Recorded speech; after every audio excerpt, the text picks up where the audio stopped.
बहुत सारे ਇਹੋ ਜਿਹੇ खिडारी ਨੇ ਜਿਹੜੇ ਭਾਰਤ ਦਾ ਨਾਂ ਰੋਸ਼ਨ ਕਰਦੇ ਨੇ ਪਰ ਅੱਜ ਉਹ खिडारी ਜੇ ਐਵੇਂ ਸੜਕਾਂ ਤੇ ਬੈਠਣ ਸੜਕਾਂ ਤੇ ਧਰਨਾ ਦੇ ਕਿੱਡੀ ਵੱਡੀ ਗੱਲ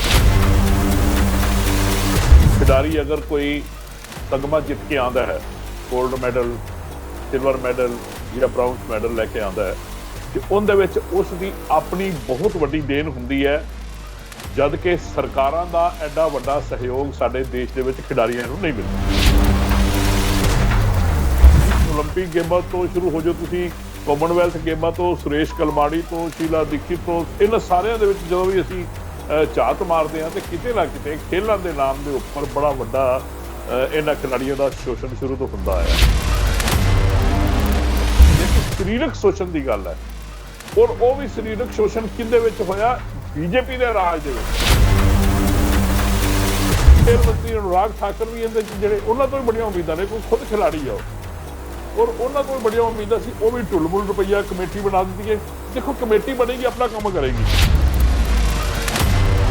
हरियाणा ਦੇ ਵਿੱਚ ਭਾਜਪਾ ਸਰਕਾਰ ਨਾਰਾ ਦਿੰਦੀ ਹੈ ਬੇਟੀ ਬਚਾਓ ਬੇਟੀ ਪੜਾਓ ਤੇ ਹੁਣ ਇੱਥੇ ਸਾਕਸ਼ੀ ਮਲਿਕ ਦਿਨੇਸ਼ ਫੋਗਾਟ ਤੇ ਇੱਕ ਨਾਬਾਲਗ ਤੇ 7 ਰੈਸਲਰਾਂ ਨੇ ਆਰੋਪ ਲਾਇਆ ਪਰ ਇੱਕ ਬਾਪ ਆਪਣੀ ਧੀ ਨੂੰ ਜਦੋਂ ਭੇਜਦਾ ਇਹ ਸੋਚ ਕੇ ਹੀ ਭੇਜਦਾ ਨਾ ਕਿ ਨਹੀਂ ਇਹਨੂੰ ਉੱਥੇ ਉਸੇ ਤਰੀਕੇ ਨਾਲ ਮਾਨ ਸਨਮਾਨ ਮਿਲੇਗਾ ਕੋਈ ਮਾੜੀ ਅੱਖ ਵਾਲਾ ਨਹੀਂ ਹੋਏਗਾ ਤਾਂ ਕਰਕੇ ਉਸਨੇ ਭੇਜਦਾ ਕਿਉਂਕਿ ਉਹਨੂੰ ਇਹ ਲੱਗਦਾ ਕਿਉਂਕਿ ਇਹਨੇ ਕੱਲ ਨੂੰ अब मेरे देश नूं एक बाप यही सोच रहा है कि कल नूं इन्हें मेरे देश नूं भारत रिप्रजेंट करना है ते तगमा लैके आएगी तो तगमा मेरे घर की शान दे नाल नाल इस देश की भी शान बने वो सोच के भेजदा है। जदों अगर इहो जिहियां खबरां आउणगियां प्रमोद जी किहड़ा प्यो किहड़ा घर किहड़ा मां प्यो आपदी बेटी नूं ये कहेगा कि नहीं तू जाके रैसलिंग या इस तरीके दी मतलब तू खेडां 'च भाग ले। हिंदुस्तान दे विच अपने देश दे विच भारत दे विच इज्जत बेटी के रूप में देखी जाती है ये साडा खजाना गिने जाते हैं। जिस बेटी के उपर इस तरह का इल्जाम लग जाए झूठा लग जाए सच्चा लग जाए वो बेटियां उस परिवार का जीना मुश्किल हो जाता है। कितना मंदभागा उदों लगता कि सुप्रीम कोर्ट को FIR दर्ज कराने वास्ते इंटरवीन करना FIR वास्ते तुहानूं संघर्ष करना पै रहा है। FIR कोई ये नहीं होंदी भी तुसीं कोई साबित हो गया तुहाडे उपर। FIR का मतलब है भी मैनूं तुहाडे तो शिकायत है मैं एक कंप्लेंट करती वो दर्ज होनी चाहिए। जिन्होंने वो सामने वाला गुरु रखता है वो अपनी नज़र वो सब कुछ वो वाकई उन्होंने धी ते अपने पुत्तां वांग रखदा सीगा ते शिष्या भी अगों जेड़ा सीखण वाला सी वो भी उनके पैरीं हत्थ ला के उस तरीके नाल उन्हें सत्कार भी दिंदा सी। इत्थे दोनों दे ही सवाल ने गुरु ते भी उवें इस तरह अज ना उहो जिहा गुरु रहा ते ना हो जा अज शिष्या ਜਿਹੜੇ ਸਹੀ ਕੁਆਲੀਫਿਕੇਸ਼ਨ ਵਾਲੇ ਕੋਚਿਸ ਹੈਗੇ ਆ ਜਿਨ੍ਹਾਂ ਨੇ ਕੁਝ ਕੀਤਾ ਹੈ ਉਹ ਘੱਟ ਨਜ਼ਰ ਆਉਂਦੇ ਆ ਕਾਗਜ਼ੀ ਕੋਚਿਸ ਜਿਹੜੇ ਆ ਉਹ ਜ਼ਿਆਦਾ ਨਜ਼ਰ ਆਉਂਦੇ ਆ ਔਰ ਸਿਫਾਰਸ਼ਾਂ ਦੇ ਨਾਲ ਭਰਤੀ ਹੋਏ ਔਰ ਸਿਫਾਰਸ਼ਾਂ ਦੇ ਨਾਲ ਅੱਗੇ ਆਏ ਹੋਏ ਲੋਕ ਜਿਹੜੇ ਆ ਉਹ ਕਿਤੇ ਜ਼ਿਆਦਾ ਨਜ਼ਰ ਆਉਂਦੇ ਨੇ।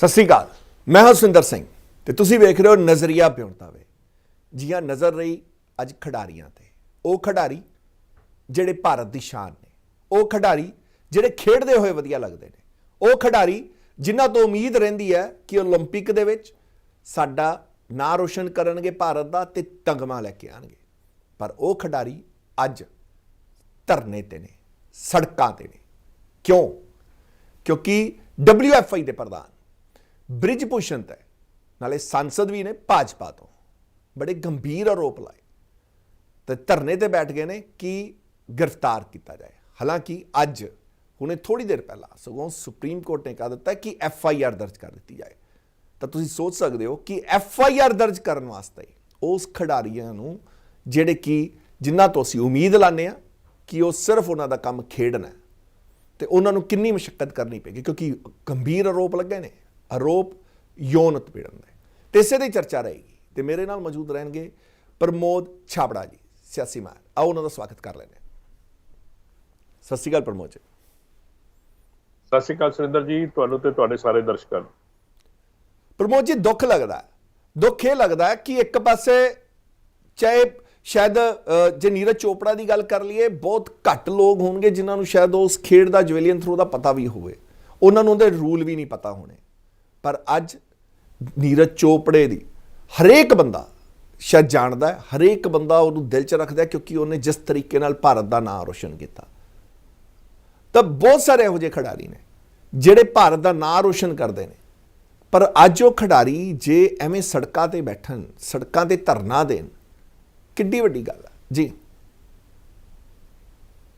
ਦੇਖੋ ਸੁਰਿੰਦਰ ਜੀ, ਪਹਿਲੀ ਗੱਲ ਤਾਂ ਇਹ ਹੈ ਵੀ ਖਿਡਾਰੀ ਅਗਰ ਕੋਈ ਤਗਮਾ ਜਿੱਤ ਕੇ ਆਉਂਦਾ ਹੈ, ਗੋਲਡ ਮੈਡਲ, ਸਿਲਵਰ ਮੈਡਲ ਜਾਂ ਬ੍ਰਾਊਨਜ਼ ਮੈਡਲ ਲੈ ਕੇ ਆਉਂਦਾ ਹੈ, ਤੇ ਉਹਦੇ ਵਿੱਚ ਉਸ ਦੀ ਆਪਣੀ ਬਹੁਤ ਵੱਡੀ ਦੇਣ ਹੁੰਦੀ ਹੈ, ਜਦ ਕਿ ਸਰਕਾਰਾਂ ਦਾ ਐਡਾ ਵੱਡਾ ਸਹਿਯੋਗ ਸਾਡੇ ਦੇਸ਼ ਦੇ ਵਿੱਚ ਖਿਡਾਰੀਆਂ ਨੂੰ ਨਹੀਂ ਮਿਲਦਾ। ਉਸ ਦੇ ਪਰਿਵਾਰ ਦੀ ਦੇਣ ਹੁੰਦੀ ਹੈ, ਉਸ ਦੇ ਦੋਸਤਾਂ ਦੀ ਦੇਣ ਹੁੰਦੀ ਹੈ, ਉਸ ਤੋਂ ਬਾਅਦ ਕੁਝ ਥੋੜੀ ਬਹੁਤੀ ਦੇਣ ਜਿਹੜੀ ਹੈ ਉਹ ਗਵਰਨਮੈਂਟ ਦੀ ਹੁੰਦੀ ਹੈ। ਜਦੋਂ ਬੱਚਾ ਨਿਖਰ ਕੇ ਬਾਹਰ ਆ ਜਾਂਦਾ ਹੈ ਔਰ ਉਸ ਨੂੰ ਕਿਸੇ ਇੰਸਟੀਚਿਊਟ 'ਚ ਭੇਜਿਆ ਜਾਂਦਾ ਹੈ ਜਾਂ ਔਰ ਉੱਥੇ ਵੀ ਅਸੀਂ ਦੇਖਣ ਨੂੰ ਇਹ ਮਿਲਦਾ ਹੈ ਕਿ ਉੱਥੋਂ ਦੀ ਉਹਨਾਂ ਦੀ ਡਾਈਟ ਦੇ ਵਿੱਚ ਘਪਲੇ ਹੋ ਰਹੇ ਹੈ, ਉਹਨਾਂ ਨੂੰ ਮਿਲਣ ਵਾਲੇ ਸਾਜੋ ਸਾਮਾਨ ਦੇ ਵਿੱਚ ਘਪਲੇ ਹੋ ਰਹੇ ਹੈ, ਔਰ ਜੋ ਉੱਪਰ ਬੈਠੇ ਆਪਣੇ ਇਹਨਾਂ ਦੇ ਡਾਇਰੈਕਟਰਸ ਜਾਂ ਜੋ ਵੀ ਲੋਕ ਹੈ, ਔਰ ਉਹ ਕਿਤੇ ਨਾ ਕਿਤੇ ਇਹਨਾਂ ਚੀਜ਼ਾਂ ਦੇ ਵਿੱਚ ਲਿਪਤ ਨਜ਼ਰ ਆਉਂਦੇ ਹੈ। ਉਹ ਸ਼ੁਰੂ ਹੋ ਜਾਓ ਤੁਸੀਂ ਓਲੰਪਿਕ ਗੇਮਾਂ ਤੋਂ, ਸ਼ੁਰੂ ਹੋ ਜਾਓ ਤੁਸੀਂ ਕਾਮਨਵੈਲਥ ਗੇਮਾਂ ਤੋਂ, ਸੁਰੇਸ਼ ਕਲਮਾੜੀ ਤੋਂ, ਸ਼ੀਲਾ ਦੀਕਸ਼ਿਤ ਤੋਂ, ਇਹਨਾਂ ਸਾਰਿਆਂ ਦੇ ਵਿੱਚ ਜਦੋਂ ਵੀ ਅਸੀਂ ਝਾਤ ਮਾਰਦੇ ਹਾਂ ਤੇ ਕਿਤੇ ਨਾ ਕਿਤੇ ਖੇਲਾਂ ਦੇ ਨਾਮ ਦੇ ਉੱਪਰ ਬੜਾ ਵੱਡਾ ਇਹਨਾਂ ਖਿਡਾਰੀਆਂ ਦਾ ਸ਼ੋਸ਼ਣ ਸ਼ੁਰੂ ਤੋਂ ਹੁੰਦਾ ਹੈ। ਅੱਜ ਜਿਹੜਾ ਮਸਲਾ ਸਾਹਮਣੇ ਆ ਰਿਹਾ ਹੈ ਸਰੀਰਕ ਸ਼ੋਸ਼ਣ ਦਾ, ਚਲੋ ਉਹ ਤਾਂ ਆਰਥਿਕ ਸ਼ੋਸ਼ਣ ਹੈ, ਬੱਚਿਆਂ ਦੇ ਹੱਕ ਜਿਹੜੇ ਹੈ ਥੋੜੇ ਬਹੁਤੇ ਉਹਨਾਂ ਨੇ ਕੀਤੇ ਹੋਣਗੇ ਉੱਪਰ ਨੀਚੇ, ਉਹਨਾਂ ਦੇ ਸਾਮਾਨ ਦੇ ਵਿੱਚ, ਉਹਨਾਂ ਦੇ ਸਾਜੋ ਸਮਾਨ ਦੇ ਵਿੱਚ, ਉਹਨਾਂ ਦੀ ਟ੍ਰੇਨਿੰਗ ਦੇ ਵਿੱਚ, ਉਹਨਾਂ ਦੇ ਵਿੱਚ ਕਈ ਚੀਜ਼ਾਂ ਦੇ ਵਿੱਚ, ਕਿਉਂਕਿ ਇਹ ਬਾਹਲਾ ਪਬਲਿਕ ਡੋਮੇਨ ਤੇ ਇਹ ਚੀਜ਼ਾਂ ਨਹੀਂ ਆਉਂਦੀਆਂ। ਲੇਕਿਨ ਜਿਹੜੀ ਆਹ ਵਾਲੀ ਚੀਜ਼ ਸਾਹਮਣੇ ਆ ਰਹੀ ਹੈ ਕਿ ਸਰੀਰਕ ਸ਼ੋਸ਼ਣ ਦੀ ਗੱਲ ਹੈ, ਔਰ ਉਹ ਵੀ ਸਰੀਰਕ ਸ਼ੋਸ਼ਣ ਕਿਹਦੇ ਵਿੱਚ ਹੋਇਆ? ਬੀਜੇਪੀ ਦੇ ਰਾਜ ਦੇ ਵਿੱਚ। ਕਿਹਨੇ ਕੀਤਾ? ਇੱਕ ਬੀਜੇਪੀ ਦੇ ਬੜੇ ਹੀ ਰਿਪਿਊਟਡ ਇਨਸਾਨ ਨੇ, ਮੰਤਰੀ ਨੇ, ਜਿਹੜਾ ਰਾਜਨੀਤੀ ਦੇ ਵਿੱਚ, ਉੱਤਰ ਪ੍ਰਦੇਸ਼ ਦੀ ਰਾਜਨੀਤੀ ਦੇ ਵਿੱਚ ਜਾਂ ਉੱਤਰਾਖੰਡ ਵਗੈਰਾ ਜਾਂ ਉਹ ਸਾਰੇ ਏਰੀਏ ਦੀ ਰਾਜਨੀਤੀ ਦੇ ਬੜਾ ਵੱਡਾ ਨਾਮ ਰੱਖਦੇ ਆ। ਔਰ ਜਿਹੜੀ ਇੱਕ ਡਿਸਿਪਲਿਨ ਪਾਰਟੀ ਕਹੀ ਜਾਂਦੀ ਹੈ, ਜਿੰਦੇ ਤੋਂ ਬਹੁਤ ਵੱਡੀਆਂ ਉਮੀਦਾਂ ਦੇਸ਼ ਦੇ ਯੁਵਾ ਸ਼ਕਤੀ ਨੇ, ਦੇਸ਼ ਦੇ ਲੋਕਾਂ ਨੇ ਲਗਾਈਆਂ ਸੀ ਕਿ ਇਹ ਸਰਕਾਰ ਜਦੋਂ ਨਰਿੰਦਰ ਮੋਦੀ ਜੀ ਦੀ ਆਏਗੀ ਜਾਂ ਅਟਲ ਬਿਹਾਰੀ ਵਾਜਪਾਈ ਜੀ ਦੀ ਆਈ ਸੀ, ਤੇ ਇਹ ਕੁਛ ਨਾ ਕੁਛ ਬਦਲਾਵ ਸਾਨੂੰ ਦੇਖਣ ਨੂੰ ਮਿਲਣਗੇ। ਇਹੋ ਜਿਹੇ ਲੋਕਾਂ ਦੇ ਨਾਲ ਜਿਹੜਾ ਹੈ ਉਹ ਉਹਨਾਂ ਨੂੰ ਬਰਦਾਸ਼ਤ ਨਹੀਂ ਕੀਤਾ ਜਾਏਗਾ। ਚਾਹੇ ਉਹ ਘਟਨਾ ਹੋਵੇ, ਉਹ ਕਿਸਾਨ ਅੰਦੋਲਨ ਵਾਲੀ ਜਿਹੜੀ ਹੋਈ ਸੀ, ਉਹਦੇ ਵਿੱਚ ਉਹ ਜਿਹੜੇ ਮਿਸ਼ਰਾ ਸੀ, ਆਸ਼ੀਸ਼ ਮਿਸ਼ਰਾ, ਉਹਨਾਂ ਦਾ ਜਿਹੜਾ ਰੋਲ ਸੀ, ਉਹਦੇ ਵਿੱਚ ਵੀ ਬੀਜੇਪੀ ਨੇ ਬੜਾ ਢਿੱਲਾਪਣ ਰੁਖ ਦਿਖਾਇਆ, ਔਰ ਉਸ ਤੋਂ ਬਾਅਦ ਉਹਦੇ FIR ਹੁੰਦੀ, ਉਹਨਾਂ ਦੇ ਬੇਟੇ ਦੀ ਗ੍ਰਿਫਤਾਰੀ ਹੁੰਦੀ। ਚਾਹੇ ਇੱਥੇ ਹੈ ਬ੍ਰਿਜ ਭੂਸ਼ਣ ਸਿੰਘ ਬਾਰੇ ਜਿਹੜੀ ਗੱਲਬਾਤ ਆ ਰਹੀ ਹੈ, ਜਿਹੜੇ ਖੇਡ ਦੇ ਚੇਅਰਪਰਸਨ ਹੈ, ਔਰ ਇਹ ਜਿਹੜੀ ਸਾਰੀ ਚੀਜ਼ ਹੋ ਰਹੀ ਹੈ, ਔਰ ਖੇਲ ਮੰਤਰੀ ਅਨੁਰਾਗ ਠਾਕੁਰ ਵੀ ਇਹਦੇ 'ਚ ਜਿਹੜੇ ਉਹਨਾਂ ਤੋਂ ਵੀ ਬੜੀਆਂ ਉਮੀਦਾਂ ਨੇ, ਕੋਈ ਖੁਦ ਖਿਲਾੜੀ ਆ ਔਰ ਉਹਨਾਂ ਤੋਂ ਵੀ ਬੜੀਆਂ ਉਮੀਦਾਂ ਸੀ। ਉਹ ਵੀ ਢੁੱਲਮੁੱਲ ਰੁਪਈਆ ਕਮੇਟੀ ਬਣਾ ਦਿੱਤੀ ਹੈ। ਦੇਖੋ ਕਮੇਟੀ ਬਣੇਗੀ, ਆਪਣਾ ਕੰਮ ਕਰੇਗੀ, ਤੁਸੀਂ ਘੱਟ ਤੋਂ ਘੱਟ FIR ਤਾਂ ਦਰਜ ਕਰੋ। FIR ਤਾਂ ਸਾਡਾ ਇੱਕ ਪਹਿਲਾ ਰਾਈਟ ਹੈ। ਫਸਟ ਇਨਫੋਰਮੇਸ਼ਨ ਰਿਪੋਰਟ ਤਾਂ ਹਰ ਖਿਲਾੜੀ ਦਾ, ਹਰ ਇਨਸਾਨ ਦਾ ਪਹਿਲਾ ਰਿਪੋਰਟ ਹੈ, ਫਰਜ਼ ਹੈ, ਜਿਹੜੀ ਉਹਦਾ ਅਧਿਕਾਰ ਹੈ। ਔਰ ਕਿਸੇ ਵੀ ਚੀਜ਼ ਦੇ ਉੱਤੇ ਜਦੋਂ ਤੁਸੀਂ FIR ਦਰਜ ਕਰਾਉਣਾ ਚਾਹੋ, ਤੁਹਾਡੀ ਦਰਜ ਹੋਣੀ ਚਾਹੀਦੀ ਹੈ। ਅਗਰ ਨਹੀਂ ਹੁੰਦੀ ਤਾਂ ਕਿਤੇ ਨਾ ਕਿਤੇ ਉਹਦੇ ਵਿੱਚ ਕੋਈ ਨਾ ਕੋਈ ਕਾਲਮੇਲ ਹੈ, ਕੋਈ ਨਾ ਕੋਈ ਕਿਤੇ ਨਾ ਕਿਤੇ ਉਸ ਚੀਜ਼ ਦੇ ਵਿੱਚ ਝੂਠ ਛੁਪਿਆ ਹੋਇਆ। ਉਹਦੇ ਵਿੱਚ ਇਹ ਹੈ ਵੀ ਉਹਨੂੰ ਬਚਾਇਆ ਜਾ ਰਿਹਾ, ਜਿਹਦੇ ਬਾਰੇ FIR ਲਿਖਾਉਣਾ ਚਾਹ ਰਹੇ ਹੈ, ਔਰ ਉਹਦੇ ਵਿੱਚ ਸੁਪਰੀਮ ਕੋਰਟ ਆਰਡਰ ਕਰਦੀ ਹੈ ਵੀ ਤੁਸੀਂ ਇਹਦੀ FIR ਦਰਜ ਕਿਉਂ ਨਹੀਂ ਕਰਦੇ। ਇੱਥੇ ਤਾਂ ਆਪਣਾ ਕੋਈ ਚੀਜ਼ ਚੋਰੀ ਹੋ ਜਾਂਦੀ ਹੈ। ਮੇਰੇ ਪਿੱਛੇ ਜੇ ਇੱਕ RC ਮੇਰੀ ਮਿਸਪਲੇਸ ਹੋ ਗਈ ਸੀ, ਔਰ ਮੈਂ ਆਨਲਾਈਨ FIR ਦਰਜ ਕਰਾਤੀ, ਲੇਕਿਨ ਇਹੋ ਜਿਹੀ ਸੁਵਿਧਾਵਾਂ ਸ਼ਾਇਦ ਹਰ ਜਗ੍ਹਾ ਨਹੀਂ ਹੈ, ਔਰ ਉਸ FIR ਵਾਸਤੇ ਸੁਪਰੀਮ ਕੋਰਟ ਨੂੰ ਇੰਟਰਫੀਅਰ ਕਰਨਾ ਪੈਂਦਾ। ਔਰ ਦੇਸ਼ ਦੇ ਰਤਨ ਜਿਹਨਾਂ ਨੂੰ ਅਸੀਂ ਕਹਿ ਸਕਦੇ ਹਾਂ, ਬਜਰੰਗ ਪੂਨੀਆ ਵਰਗੇ, ਔਰ ਹੋਰ ਜਿੰਨੇ ਵੀ ਅਸੀਂ ਇੱਥੇ ਚਿਹਰੇ ਦੇਖ ਰਹੇ ਹਾਂ, ਕੋਈ ਉਹਨਾਂ ਤੋਂ ਇਹੋ ਜਿਹਾ ਚਿਹਰਾ ਨਹੀਂ ਹੈ ਜਿਹੜਾ ਕਿਸੇ ਪਰਿਚੈ ਦਾ, ਕਿਸੇ ਪਹਿਚਾਣ ਦਾ ਮੁਹਤਾਜ ਹੋਵੇ। ਬੜੇ ਨਾਮੀ ਗ੍ਰਾਮੀ ਇਹ ਖਿਲਾੜੀ ਹੈ, ਬੜਾ ਨਾਮ ਇਹਨਾਂ ਨੇ, ਬੜਾ ਦੇਸ਼ ਦੇ ਵਾਸਤੇ ਆਪਦਾ ਜਿਹੜਾ ਹੈ ਸਰੀਰ ਇਹਨਾਂ ਨੇ ਲਗਾਇਆ ਹੈ, ਮਿਹਨਤ ਕੀਤੀ ਹੈ, ਔਰ ਦੇਸ਼ ਦਾ ਨਾਮ ਰੋਸ਼ਨ ਕੀਤਾ ਹੈ। ਇੱਕ ਪਾਸੇ ਅਸੀਂ ਕਹਿੰਦੇ ਹਾਂ ਵੀ ਖਿਲਾੜੀ ਸਾਡਾ ਦੇਸ਼ ਦਾ ਨਾਮ ਰੋਸ਼ਨ ਕਰ ਰਿਹਾ, ਇੱਕ ਪਾਸੇ ਪ੍ਰਧਾਨ ਮੰਤਰੀ ਖਿਲਾੜੀਆਂ ਨਾਲ ਦੇਖੋ, ਇਹ ਬੜਾ ਅੱਛਾ ਲੱਗਿਆ ਸੀ ਉਹ ਸੀਨ ਜਦੋਂ ਓਲੰਪਿਕ ਦੇ ਵਿੱਚੋਂ ਖਿਲਾੜੀ ਜਿੱਤ ਕੇ ਆਏ ਸੀ, ਔਰ ਉਹਨਾਂ ਖਿਲਾੜੀ ਜਿਹੜੇ ਜਿੱਤ ਕੇ ਆਏ ਸੀ ਜਾਂ ਨਹੀਂ ਜਿੱਤ ਕੇ ਆਏ ਸੀ, ਪਾਰਟਿਸਿਪੇਟ ਕਰਕੇ ਆਏ ਸੀ, ਉਹਨਾਂ ਸਾਰਿਆਂ ਦਾ ਪ੍ਰਧਾਨ ਮੰਤਰੀ ਸਾਹਿਬ ਨੇ ਆਦੇ ਨਿਵਾਸ ਤੇ ਬੁਲਾ ਕੇ ਉਹਨਾਂ ਨਾਲ ਲੰਚ ਕੀਤਾ, ਉਹਨਾਂ ਨੇ ਜੋ ਉਹਨਾਂ ਦੇ ਪਸੰਦ ਦੀਆਂ ਚੀਜ਼ਾਂ ਸੀ ਆਦੇ ਹੱਥ ਨਾਲ ਉਹਨਾਂ ਨੂੰ ਸਰਵ ਕੀਤੀਆਂ। ਬੜਾ ਅੱਛਾ ਲੱਗਿਆ ਸੀ ਕਿ ਇਸ ਦੇਸ਼ ਦੇ ਵਿੱਚ ਖੇਡਾਂ ਦਾ ਭਵਿੱਖ ਜਿਹੜਾ ਹੈ ਉਹ ਬੜਾ ਉਜਵਲ ਹੋਣ ਜਾ ਰਿਹਾ। ਔਰ ਬੜੇ ਲੋਕ ਸੀ ਜਿਹੜੇ ਬੱਚੇ ਸੀ ਕਹਿੰਦੇ ਨਹੀਂ ਮਿਹਨਤ ਕਰਾਂਗੇ, ਅਸੀਂ ਵੀ ਇੱਕ ਦਿਨ ਐਸਾ ਆਏਗਾ ਜਦੋਂ ਪ੍ਰਧਾਨ ਮੰਤਰੀ ਦੇ ਨਾਲ ਬੈਠ ਕੇ ਅਸੀਂ ਖਾਣਾ ਖਾਵਾਂਗੇ। ਲੇਕਿਨ ਇਹ ਜਿਹੜੀ ਚੀਜ਼ ਹੈ ਉਸ ਬੰਦੇ ਨੂੰ ਕਿਉਂ ਬਚਾਇਆ ਜਾ ਰਿਹਾ, ਇਹਦੇ ਪਿੱਛੇ ਕੀ ਰਾਜਨੀਤੀ ਹੈ? ਇੱਥੇ ਆ ਕੇ ਬੀਜੇਪੀ ਦੀ ਸਰਕਾਰ ਤੋਂ ਜਿਹੜੀ ਉਮੀਦ ਸੀ ਉਹ ਕਿਧਰੇ ਨਾ ਕਿਧਰੇ ਤੋਬਲ ਹੁੰਦੀ ਨਜ਼ਰ ਆ ਰਹੀ ਹੈ। ਉਸ ਬੰਦੇ ਦੇ ਉੱਤੇ ਕਾਰਵਾਈ ਹੋਣੀ ਚਾਹੀਦੀ ਹੈ, ਤੁਰੰਤ ਹੋਣੀ ਚਾਹੀਦੀ ਹੈ। ਔਰ ਉਸ ਤੋਂ ਬਾਅਦ ਜਿਹੜੀ ਕਮੇਟੀ ਆਦਾ ਕੰਮ ਕਰੇ, ਉਹਨਾਂ ਨੂੰ ਦੋਸ਼ੀ ਪਾਵੇ, ਉਹਨਾਂ ਨੂੰ ਨਿਰਦੋਸ਼ ਪਾਵੇ, ਔਰ ਉਹਨਾਂ ਦੇ ਵਿੱਚ ਕੀ ਚੀਜ਼ ਨਿਕਲ ਕੇ ਆਉਂਦੀ ਹੈ ਉਹ ਬਾਅਦ ਦੀ ਗੱਲ ਹੈ। ਲੇਕਿਨ FIR ਦਰਜ ਕਰਨ ਤੋਂ ਪਹਿਲੇ ਉਹਨਾਂ ਦਾ ਅਸਤੀਫਾ ਵੀ ਹੋਣਾ ਚਾਹੀਦਾ। ਜਿਵੇਂ FIR ਦਰਜ ਹੁੰਦੀ ਹੈ, ਤੁਸੀਂ ਦੇਖੋ ਵੀ ਇੱਕ ਪਾਸੇ ਭਾਜਪਾ ਸਰਕਾਰ, ਹਰਿਆਣਾ ਦੇ ਵਿੱਚ ਭਾਜਪਾ ਸਰਕਾਰ ਨਾਰਾ ਦਿੰਦੀ ਹੈ ਬੇਟੀ ਬਚਾਓ ਬੇਟੀ ਪੜਾਓ, ਤੇ ਹੁਣ ਇੱਥੇ ਸਾਕਸ਼ੀ ਮਲਿਕ, ਵਿਨੇਸ਼ ਫੋਗਾਟ ਤੇ ਇੱਕ ਨਾਬਾਲਗ ਤੇ 7 ਰੈਸਲਰਾਂ ਨੇ ਆਰੋਪ ਲਾਇਆ। ਤੁਸੀਂ ਦੇਖੋ ਵੀ ਕਿੱਥੇ ਇੱਕ ਤੁਹਾਡੀ ਗੱਲ ਬਿਲਕੁਲ ਵਾਜਬ ਹੈ, ਬਾਕੀ ਸ਼ੋਸ਼ਣ ਬਿਲਕੁਲ ਸਹੀ ਹੈ। ਮੈਨੂੰ ਦਾਲ ਪਤਲੀ ਦੇਤੀ, ਮੈਨੂੰ ਰੋਟੀ ਨਹੀਂ ਦਿੱਤੀ, ਮੈਨੂੰ ਸਿਸਟਮ ਨਹੀਂ ਪ੍ਰੋਵਾਈਡ ਕੀਤਾ, ਤੁਸੀਂ ਚੰਗੀ ਕੋਚਿੰਗ ਨਹੀਂ ਦਿੱਤੀ, ਸਮਝ ਆਉਂਦੀ ਹੈ। ਪਰ ਇੱਕ ਬਾਪ ਆਪਣੀ ਧੀ ਨੂੰ ਜਦੋਂ ਭੇਜਦਾ ਹੈ ਇਹ ਸੋਚ ਕੇ ਹੀ ਭੇਜਦਾ ਨਾ ਕਿ ਨਹੀਂ ਇਹਨੂੰ ਉੱਥੇ ਉਸੇ ਤਰੀਕੇ ਨਾਲ ਮਾਨ ਸਨਮਾਨ ਮਿਲੇਗਾ, ਕੋਈ ਮਾੜੀ ਅੱਖ ਵਾਲਾ ਨਹੀਂ ਹੋਏਗਾ, ਤਾਂ ਕਰਕੇ ਉਸ ਨੇ ਭੇਜਦਾ। ਕਿਉਂਕਿ ਉਹਨੂੰ ਇਹ ਲੱਗਦਾ ਕਿਉਂਕਿ ਇਹਨੇ ਕੱਲ ਨੂੰ ਮੇਰੇ ਦੇਸ਼ ਨੂੰ, ਇੱਕ ਬਾਪ ਇਹੀ ਸੋਚਦਾ ਹੈ ਕਿ ਕੱਲ ਨੂੰ ਇਹਨੇ ਮੇਰੇ ਦੇਸ਼ ਨੂੰ, ਭਾਰਤ ਨੂੰ ਰਿਪਰੈਜ਼ੈਂਟ ਕਰਨਾ ਹੈ ਤੇ ਤਗਮਾ ਲੈ ਕੇ ਆਏਗੀ, ਤੇ ਤਗਮਾ ਮੇਰੇ ਘਰ ਦੀ ਸ਼ਾਨ ਦੇ ਨਾਲ ਨਾਲ ਇਹ ਦੇਸ਼ ਦੀ ਵੀ ਸ਼ਾਨ ਬਣੇਗਾ। ਉਹ ਇਹ ਸੋਚ ਕੇ ਭੇਜਦਾ ਹੈ। ਤੇ ਜਦੋਂ ਅਗਰ ਇਹੋ ਜਿਹੀਆਂ ਖਬਰਾਂ ਆਣਗੀਆਂ, ਪ੍ਰਮੋਦ ਜੀ ਕਿਹੜਾ ਪਿਓ, ਕਿਹੜਾ ਘਰ, ਕਿਹੜਾ ਮਾਂ ਪਿਓ ਆਪਦੀ ਬੇਟੀ ਨੂੰ ਇਹ ਕਹੇਗਾ ਕਿ ਨਹੀਂ ਤੂੰ ਜਾ ਕੇ ਰੈਸਲਿੰਗ ਜਾਂ ਇਸ ਤਰੀਕੇ ਦੀ ਮਤਲਬ ਤੂੰ ਖੇਡਾਂ 'ਚ ਭਾਗ ਲੈ? ਇਹ ਸਾਰੇ ਪਾਸੇ ਹੀ ਇਸੇ ਤਰੀਕੇ ਦਾ ਹਾਲ ਹੈ ਜੀ।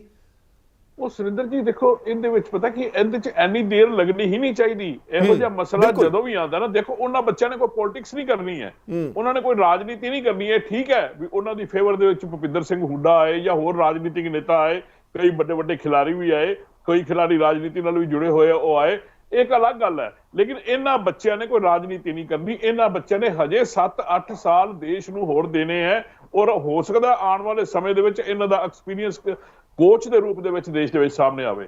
ਲੇਕਿਨ ਇਹ ਗੱਲ ਬਿਲਕੁਲ ਸਹੀ ਹੈ ਵੀ ਕਿਹੜਾ ਬਾਪ ਇਹ ਸੋਚੇਗਾ ਵੀ ਮੇਰੀ ਬੇਟੀ ਨੂੰ ਮੈਂ ਉੱਥੇ ਭੇਜਾਂ ਔਰ ਉਹਦੇ ਨਾਲ ਇਸ ਤਰ੍ਹਾਂ ਦੀ ਘਟਨਾ ਹੋਵੇ। ਤੇ ਮੇਰਾ ਤਾਂ ਦੇਖੋ ਆਪਣੇ ਹਿੰਦੁਸਤਾਨ ਦੇ ਵਿੱਚ, ਆਪਣੇ ਦੇਸ਼ ਦੇ ਵਿੱਚ, ਭਾਰਤ ਦੇ ਵਿੱਚ ਇੱਜ਼ਤ ਬੇਟੀ ਦੇ ਰੂਪ ਦੇ ਵਿੱਚ ਦੇਖੀ ਜਾਂਦੀ ਹੈ। ਇਹ ਸਾਡਾ ਖਜ਼ਾਨਾ ਗਿਣੇ ਜਾਂਦੇ ਆ। ਜਿਸ ਬੇਟੀ ਦੇ ਉੱਪਰ ਇਸ ਤਰ੍ਹਾਂ ਦਾ ਇਲਜ਼ਾਮ ਲੱਗ ਜਾਵੇ, ਝੂਠਾ ਲੱਗ ਜਾਵੇ, ਸੱਚਾ ਲੱਗ ਜਾਵੇ, ਉਹ ਬੇਟੀਆਂ ਦਾ, ਉਸ ਪਰਿਵਾਰ ਦਾ ਜੀਣਾ ਮੁਸ਼ਕਲ ਹੋ ਜਾਂਦਾ ਹੈ। ਲੇਕਿਨ ਇਹੋ ਜਿਹੀਆਂ ਚੀਜ਼ਾਂ ਜਦੋਂ ਸਾਹਮਣੇ ਆਉਂਦੀਆਂ ਨੇ, ਇਹਨਾਂ ਦੇ ਉੱਤੇ ਇੰਨਾ ਦੇਰ ਤਾਂ ਬਿਲਕੁਲ ਨਹੀਂ ਲੱਗਣੀ ਚਾਹੀਦੀ ਸੀ। ਔਰ ਖਾਸ ਕਰਕੇ ਇਸ ਸਰਕਾਰ ਤੋਂ ਉਮੀਦ ਨਹੀਂ ਸੀ ਕਿ ਇਹ ਇੰਨਾ ਡਿਲੇ ਕਰਦੀ। ਤੁਰੰਤ ਇਸਤੀਫਾ ਲੈ ਕੇ, ਮੈਂ ਤਾਂ ਦੇਖੋ ਅੱਗੇ ਵੱਧ ਕੇ ਗੱਲ ਕਰ ਰਿਹਾ ਵੀ FIR ਤਾਂ ਬਾਅਦ ਦੀ ਗੱਲ ਹੈ। ਉਹਨਾਂ ਤੇ ਇਲਜ਼ਾਮ ਲੱਗਿਆ, ਬੱਚੇ ਜਦੋਂ ਸੜਕਾਂ ਤੇ ਵੀ ਨਹੀਂ ਆਉਣੇ ਚਾਹੀਦੇ ਸੀ। ਜਦੋਂ ਇਲਜ਼ਾਮ ਲੈ ਕੇ ਉਹ ਕਮੇਟੀ ਦੇ ਸਾਹਮਣੇ ਪਹੁੰਚੇ, ਉਹਨਾਂ ਦਾ ਤੁਰੰਤ ਅਸਤੀਫਾ ਲੈਂਦੇ, ਉਸ ਤੋਂ ਬਾਅਦ ਕਮੇਟੀ ਬਿਠਾਉਂਦੇ, ਜਾਂਚ ਕਰਦੇ, ਉਹਨਾਂ ਨੂੰ ਕਿਸੇ ਵੀ ਤਰੀਕੇ ਨਾਲ ਸੈਟੀਸਫਾਈਡ ਕਰਦੇ, ਤਾਂ ਕਿ ਮੁੜ ਕੇ ਕੋਈ ਅਧਿਕਾਰੀ ਇਹੋ ਜਿਹੀ ਜ਼ਰੂਰਤ ਨਾ ਕਰ ਸਕੇ, ਇਹੋ ਜਿਹੀ ਘਟਨਾ ਨਾ ਹੋ ਸਕੇ। ਦੇਸ਼ ਦੀਆਂ ਬੇਟੀਆਂ ਦੀ ਇੱਜ਼ਤ ਦੀ ਸੁਰੱਖਿਆ ਉਹਦੇ ਮਾਤਾ ਪਿਤਾ ਦੀ ਨਹੀਂ, ਦੇਸ਼ ਦੀ ਸਰਕਾਰ ਦੀ ਵੀ ਹੈ, ਪ੍ਰਦੇਸ਼ ਦੀ ਸਰਕਾਰ ਦੀ ਵੀ ਹੈ, ਔਰ ਜਿਨ੍ਹਾਂ ਇੰਸਟੀਟਿਊਸ਼ਨ ਦੇ ਵਿੱਚ ਇਹ ਬੱਚੇ ਜਾਂਦੇ ਆ ਔਰ ਉਹਨਾਂ ਦੀ ਵੀ ਹੈ। ਬਿਲਕੁਲ ਪ੍ਰਮੋਦ ਜੀ, ਇਹ ਵੀ ਹੋ ਸਕਦਾ ਸੀ। ਬਿਲਕੁਲ ਤੁਹਾਡੀ ਗੱਲ ਵਾਜਬ ਹੈ। ਤੁਸੀਂ ਕਮੇਟੀ ਬਿਠਾਉਂਦੇ, ਕਮੇਟੀ ਦੇ ਵਿੱਚ ਮੰਨ ਲਓ ਕਮੇਟੀ ਕਹਿ ਦਿੰਦੀ ਕਿ ਅਸੀਂ ਪੂਰੀ ਜਾਂਚ ਪੜਤਾਲ ਕਰ ਲਈ ਹੈ, ਤੁਸੀਂ ਅਸਤੀਫਾ ਦੇ ਦਿਓ, ਜੇ ਤੁਸੀਂ ਪਾਕ ਸਾਫ਼ ਹੋ ਤਾਂ ਦੁਬਾਰਾ ਪ੍ਰਧਾਨ ਬਣਾ ਦਾਂਗੇ। ਪਰ ਉਹ ਗੱਦੀ ਦੇ ਨਾਲ ਚਿਪਕਣ ਵਾਲੀ ਜਿਹੜੀ ਰਾਜਨੀਤੀ ਹੈ ਨਾ, ਉਹ ਸਭ ਤੋਂ ਔਖੀ ਲੱਗਦੀ ਹੈ। ਸਿਆਸਤਦਾਨ ਨੂੰ ਗੱਦੀ ਛੱਡਣਾ ਨਹੀਂ ਚਾਹੁੰਦਾ। ਤਾਂ ਇੱਥੇ ਵੀ ਤੇ ਕਿੰਨਾ ਮੰਦਭਾਗਾ ਉਦੋਂ ਲੱਗਦਾ ਕਿ ਸੁਪਰੀਮ ਕੋਰਟ ਨੂੰ FIR ਦਰਜ ਕਰਾਉਣ ਵਾਸਤੇ ਇੰਟਰਵੀਨ ਕਰਨਾ ਪਏ ਜੀ। ਮੈਂ ਤਾਂ ਸੁਰਿੰਦਰ ਜੀ ਇਸ ਗੱਲ ਤੋਂ ਹੈਰਾਨ ਆ ਕਿ ਐਸੀ ਮਜਬੂਰੀ ਕੀ ਹੈ। ਮੈਨੂੰ ਪਤਾ ਇਸ ਚੀਜ਼ ਦਾ, ਮੈਂ ਉਹਨਾਂ ਦੇ ਬਾਰੇ ਕਾਫੀ ਕੁਝ ਜਾਣਕਾਰੀ ਪ੍ਰਾਪਤ ਕਰਕੇ ਆਇਆ ਤੁਹਾਡੇ ਬਾਰੇ। ਉਹਨਾਂ ਦੇ ਆਪਦਾ ਪਰਸਨਲ ਇੱਕ ਰੁਤਬਾ ਹੈ ਬ੍ਰਿਜ ਭੂਸ਼ਣ ਸਿੰਘ ਦਾ, ਬਾਹੂਬਲੀ ਲੀਡਰ ਗਿਣੇ ਜਾਂਦੇ ਆ, ਔਰ ਉਹਨਾਂ ਦੇ ਨਾਲ ਕਾਫੀ 15-16 ਸੀਟਾਂ ਦੇ ਉੱਪਰ ਫਰਕ ਵੀ ਪੈਂਦਾ ਹੈ। ਲੇਕਿਨ ਉਹ 15-16 ਸੀਟਾਂ ਦੇ ਉੱਪਰ ਅੱਜ ਫਰਕ ਉਲਟ ਪੈਣਾ ਹੈ। ਅੱਗੇ ਤਾਂ ਹੋ ਸਕਦਾ ਸੀ ਨਾ ਬ੍ਰਿਜ ਭੂਸ਼ਣ ਸਿੰਘ ਨੂੰ ਇੱਕ ਮਾਨ ਸਨਮਾਨ ਦੇ ਕੇ ਰੱਖਿਆ ਹੋਇਆ ਤਾਂ ਉਹ 15-16 ਸੀਟਾਂ ਜਿਤਾਉਣ ਦੀ ਕੰਡੀਸ਼ਨ ਦੇ ਵਿੱਚ ਹੁੰਦੇ ਸੀ। ਅੱਜ 15-16 ਸੀਟਾਂ ਜਿਹੜੀਆਂ ਉਹਨਾਂ ਦੇ ਏਰੀਏ ਦੇ ਖੇਤਰ ਦੇ ਵਿੱਚ ਆਉਂਦੀਆਂ, ਉਹ ਸੀਟਾਂ ਉਹਨਾਂ ਦੀ ਇਸ ਇਲਜ਼ਾਮ ਲੱਗਣ ਕਰਕੇ, ਪਤਾ ਨਹੀਂ ਇਲਜ਼ਾਮ ਸੱਚਾ ਜਾਂ ਝੂਠਾ ਹੈ, ਇਸ ਇਲਜ਼ਾਮ ਲੱਗਣ ਕਰਕੇ ਜੋ ਮੈਂ ਕੁਛ ਏਰੀਏ ਦੇ ਉਸ ਏਰੀਏ ਦੇ ਜਾਂ ਕੁਝ ਜੋ ਮੈਂ ਸਟੱਡੀ ਕੀਤੀ ਹੈ, ਜੋ ਮੈਂ ਜਾਣਕਾਰੀ ਪ੍ਰਾਪਤ ਕੀਤੀ ਹੈ, ਉਹ ਨੈਗੇਟਿਵ ਜਾ ਰਿਹਾ ਔਰ ਉਹਦਾ ਨੁਕਸਾਨ ਬੀਜੇਪੀ ਨੂੰ ਭੁਗਤਣਾ ਪਏਗਾ ਅਗਰ ਉਹ ਕੋਈ ਕਾਰਵਾਈ ਸੁਟੇਬਲ ਕਾਰਵਾਈ ਨਹੀਂ ਕਰਦੇ ਔਰ ਉਹਨਾਂ ਦੇ ਉੱਪਰ ਕੋਈ ਐਕਸ਼ਨ ਨਹੀਂ ਲੈਂਦੇ, ਇਹ ਜਿਹੜਾ ਹੈ ਉਹਨਾਂ ਨੂੰ ਬੀਜੇਪੀ ਨੂੰ ਇਸ ਚੀਜ਼ ਦਾ ਨੁਕਸਾਨ ਭੁਗਤਣਾ ਪਏਗਾ। ਜੀ ਤੁਸੀਂ ਦੇਖੋ ਵੀ ਵਿਨੇਸ਼ ਫੋਗਾਟ ਇਹ ਕਹਿੰਦੇ ਨੇ ਕਿ 85 ਮੁਕੱਦਮੇ ਨੇ ਬ੍ਰਿਜ ਭੂਸ਼ਣ ਦੇ, ਤੇ ਉਹ ਉਹਨਾਂ ਦਾ ਹੁਣ ਤੁਸੀਂ ਦੇਖੋ ਵੀ FIR ਦੀ ਦੇਰੀ ਦਾ ਕਾਰਨ ਵਿਸ਼ਵਾਸ ਨਹੀਂ ਰਿਹਾ ਉਹਨਾਂ ਨੂੰ ਦਿੱਲੀ ਪੁਲਿਸ ਤੇ। ਉਹ ਹੁਣ ਇਹ ਮੈਨੂੰ ਲੱਗਦਾ ਕਿ ਇੱਥੇ ਕਿਤੇ ਨਾ ਪੁਲਿਸ ਦੀ ਢਿੱਲੀ ਕਾਰਵਾਈ ਨਹੀਂ ਹੋਣੀ ਚਾਹੀਦੀ। ਜਿੱਦਾਂ ਤੁਸੀਂ ਜ਼ਿਕਰ ਕੀਤਾ ਹੈ FIR ਦਾ ਮਤਲਬ ਇਹ ਤਾਂ ਨਹੀਂ ਕਿ ਮਤਲਬ ਉਹਨੂੰ ਤੁਸੀਂ ਹਿਰਾਸਤ 'ਚ ਹੀ ਲੈਣਾ, ਇਹ ਇੱਕ ਆਮ ਬੰਦੇ ਦਾ ਹੱਕ ਹੈ। ਇੱਥੇ ਵੀ ਜੇ ਸਿਆਸੀ ਪਾਰਟੀਆਂ ਜੇ ਹੁੱਡਾ ਜੀ ਉੱਥੇ ਨਾਲ ਖੜੇ ਨੇ, ਹੋਰ ਜਿਹੜੇ ਪਲੇਅਰ ਨੇ ਨਾਲ ਖੜੇ ਨੇ, ਉਹਨਾਂ ਦਾ ਮਕਸਦ ਸਿਰਫ ਇਹੀ ਸੀ ਕਿ ਘੱਟ ਤੋਂ ਘੱਟ ਆਵਾਜ਼ ਤਾਂ ਇਹਨਾਂ ਦੀ ਬੁਲੰਦ ਹੋਵੇ। ਜੀ ਬਿਲਕੁਲ ਸੁਰਿੰਦਰ ਜੀ, ਇਹ ਤਾਂ ਦੇਖੋ ਇਹ ਬੜੀ ਸ਼ਰਮ ਵਾਲੀ ਗੱਲ ਹੈ। ਮੈਨੂੰ ਤਾਂ ਜਾਣ ਕੇ ਬੜੀ ਕਿਉਂਕਿ ਮੈਂ ਖੁਦ ਰੈਸਲਰ ਰਿਹਾ ਜੀ, ਮੈਂ ਆਪਣੇ ਸਮੇਂ ਦੇ ਵਿੱਚ ਮੈਂ ਖੁਦ ਰੈਸਲਿੰਗ ਕੀਤੀ ਹੋਈ ਹੈ, ਮੈਂ ਕਬੱਡੀ ਦਾ ਤੇ ਔਰ ਵੇਟ ਲਿਫਟਿੰਗ ਦਾ ਪਲੇਅਰ ਰਿਹਾ, ਔਰ ਅਸੀਂ ਦੇਖਦੇ ਸੀ ਸਾਡਾ ਕਿਵੇਂ ਉੱਥੇ ਸਾਡੇ ਕੋਚ ਸੀ ਕਿੰਨਾ ਡਿਸਿਪਲਿਨ ਰੱਖਦੇ ਸੀ ਸਾਨੂੰ, ਕਿਸ ਤਰ੍ਹਾਂ ਸਖਤੀ ਦੇ ਨਾਲ ਸਵੇਰੇ ਬੁਲਾਉਣਾ ਉਹਨਾਂ ਨੇ, ਔਰ ਕੀ ਡਾਈਟ ਲਈ ਅੱਜ ਸਵੇਰ ਤੋਂ ਲੈ ਕੇ ਸ਼ਾਮ ਤੱਕ। ਹਾਲਾਂਕਿ ਅਸੀਂ ਆਦੀ ਕਿ ਡਾਈਟ ਖਾਂਦੇ ਸੀ, ਸਾਨੂੰ ਸਰਕਾਰ ਵੱਲੋਂ ਕੋਈ ਇਹੋ ਜਿਹੀ ਉਪਲਬਧ ਨਹੀਂ ਹੁੰਦੀ ਸੀ, ਲੇਕਿਨ ਉਹਦੇ ਵਿੱਚ ਦੇਖੋ ਇਹ ਗੱਲ ਹੈ ਨਾ ਬੜੀ ਇੱਕ FIR ਵਾਸਤੇ ਤੁਹਾਨੂੰ ਸੰਘਰਸ਼ ਕਰਨਾ ਪੈ ਰਿਹਾ। FIR ਕੋਈ ਇਹ ਨਹੀਂ ਹੁੰਦੀ ਵੀ ਤੁਸੀਂ ਕੋਈ ਸਾਬਤ ਹੋ ਗਿਆ ਤੁਹਾਡੇ ਉੱਪਰ।